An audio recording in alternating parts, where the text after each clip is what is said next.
This video is about plantar fasciitis. Plantar fasciitis is one of the most common causes of heel pain. It involves inflammation of thick band of tissue that runs across the bottom of your foot and connects your heel bone to your toes. That is called plantar fascia. Plantar fasciitis may be referred to as plantar fasciosis, plantar heel pain, plantar fascial fibromatosis. Plantar fasciitis is more common in runners. In addition, the people who are overweight and those who wear shoes with inadequate support have an increased risk of plantar fasciitis. This is plantar fascia, connecting heel to the toes. Anatomy of plantar fascia.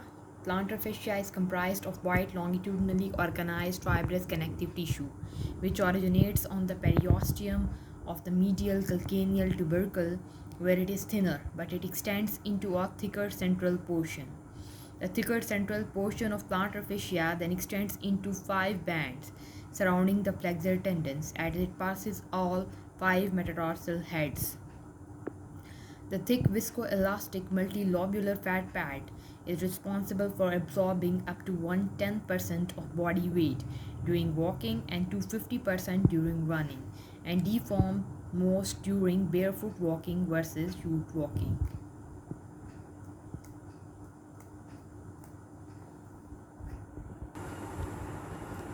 During weight bearing, the tibia loads the foot truss and creates tension through the plantar fascia. This mechanism is called windlass mechanism. The calcaneus, metatarsal joint, and metatarsals, they collectively form medial longitudinal arch, and they also form truss arch. It's also called truss arch. Windlass is the tightening of rope or cable. The dorsiflexion during the propulsive phase of gait winds, that means tightens the plantar fascia around the head of the metatarsal. This winding of plantar fascia shortens the distance between calcaneus and metatarsals to alleviate the medial longitudinal arch. This is how it happens. When the plantar fascia tightens, the arch height increases because of the great toe dorsiflexion during the propulsive phase of gait. Risk factors of plantar fasciitis: loss of ankle dorsiflexion, pes cavus or pes planus deformities, excessive foot pronation dynamically, impact of weight-bearing activities such as prolonged standing, running, etc., improper shoe fit, elevated BMI, and diabetes mellitus. High heels are also the risk factor for plantar fasciitis. The pressure on the ball of the foot with the different heights of heel. With this height of the heel, there is 76% pressure on the ball of foot. With this height of heel, there is 57% pressure on ball of foot. With this height of heel, there is only 22% pressure on ball of foot. The lower you go, the more natural your foot position will be. Runner recommends choosing the heels that are no more than 2 inches high, and even those should be worn in moderation. Clinical presentation of plantar fasciitis: heel pain with first taps in the morning or after long periods of non-weight bearing. Tenderness to the anterior medial heel. Limited dorsiflexion and tight Achilles tendon. Alert may be present or may have a preference to toe walking. The pain is usually worse when barefoot on hard surfaces and with stair climbing. Many patients may have had a sudden increase in their activity level prior to onset of symptoms. Differential diagnosis of plantar fasciitis: the conditions that mimic plantar fasciitis could be neurological, soft tissue, skeletal, or miscellaneous. Neurological conditions could be abductor digitory 20 nerve entrapment, lumbar spine disorders, problems with medial calcaneal branch of posterior tibial nerve, tarsal tunnel syndrome. The conditions related to soft tissue could be Achilles tendinopathy, fat pad atrophy, heel contusion, plantar fascia rupture, posterior tibial tendinitis, retrocalcaneal bursitis. Conditions related to skeletal could be Sever's disease, calcaneal stress fracture, infections, inflammatory arthropathies, septal. Miscellaneous conditions could be metabolic disorders, osteomalacia, Paget's disease, sickle cell disease, tumors that could be rare vascular insufficiency, or rheumatoid arthritis. Examination. Clinical examination will take under consideration a patient's medical history, physical activity, foot pain symptoms, and more. The risk factors to look for by the examination of plantar fasciitis are reduced ankle dorsiflexion, obesity, work-related weight bearing. What is the windlass test? Windlass test is used to diagnose plantar fasciitis. A positive windlass test, the heel pain reproduced with the passive dorsiflexion of toes. The difference between the weight bearing and non-weight bearing is that the sensitivity is higher in weight bearing. This test could be performed in both positions, weight bearing position and non-weight bearing position. D.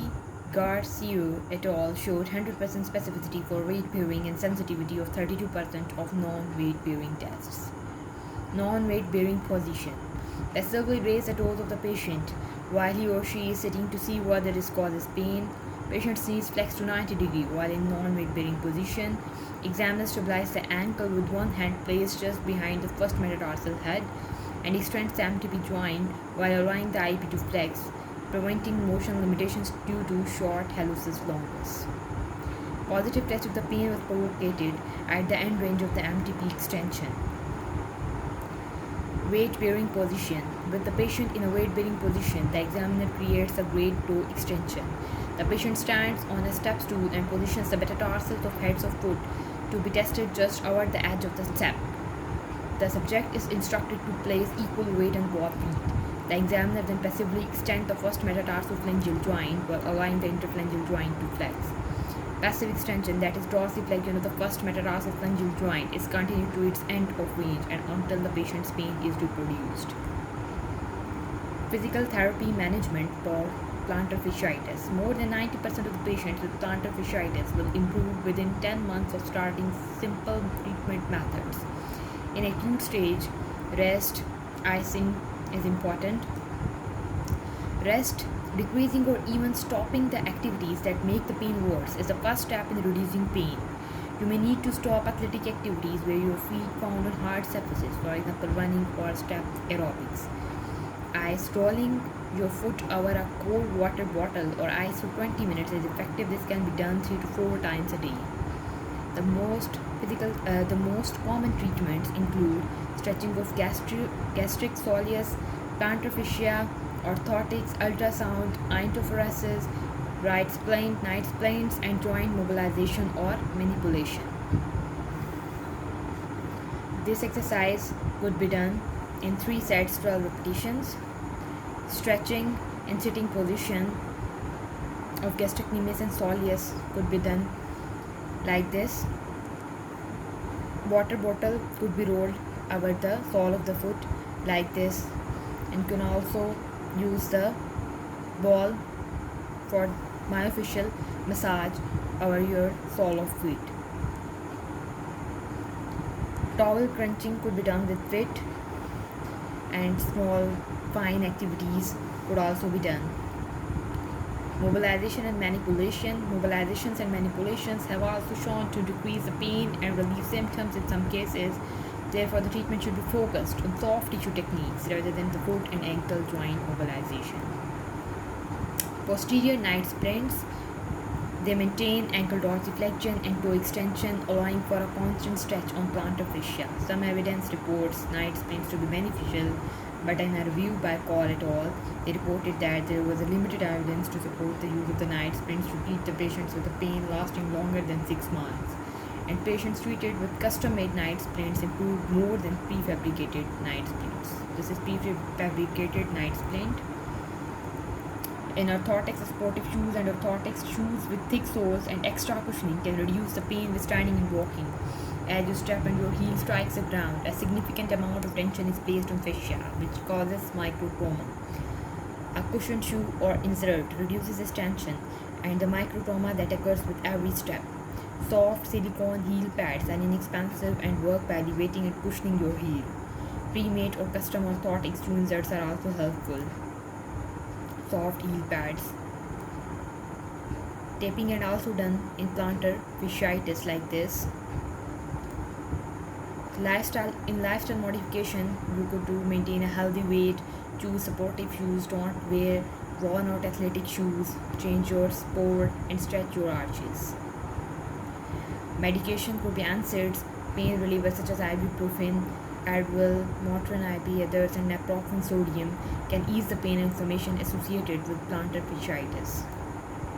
Other procedures that are also that can also be done for treating plantar fasciitis. Injecting a type of the steroid medication into the tender area can provide temporary pain relief. Multiple injections aren't recommended because they can weaken your plantar fascia and possibly cause it to rupture. More recently, platelet-rich plasma has been used under ultrasound guidance to provide pain relief with less risk of tissue rupture. Another procedure, extracorporeal shock wave therapy. In this procedure, sound waves are directed at the area of the heel pain to stimulate healing. It's usually used for chronic plantar fasciitis that hasn't responded to the more conservative treatments.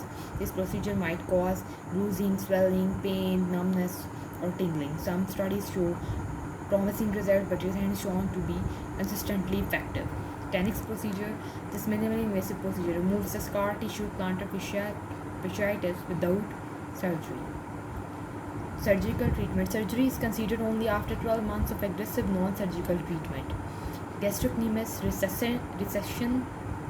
This is a surgical lengthening of gastrocnemius muscles. Because tight calf muscles place increased stress on the plantar fascia, this procedure is used for patients who still have difficulty flexing their feet despite a year of the calf stretches.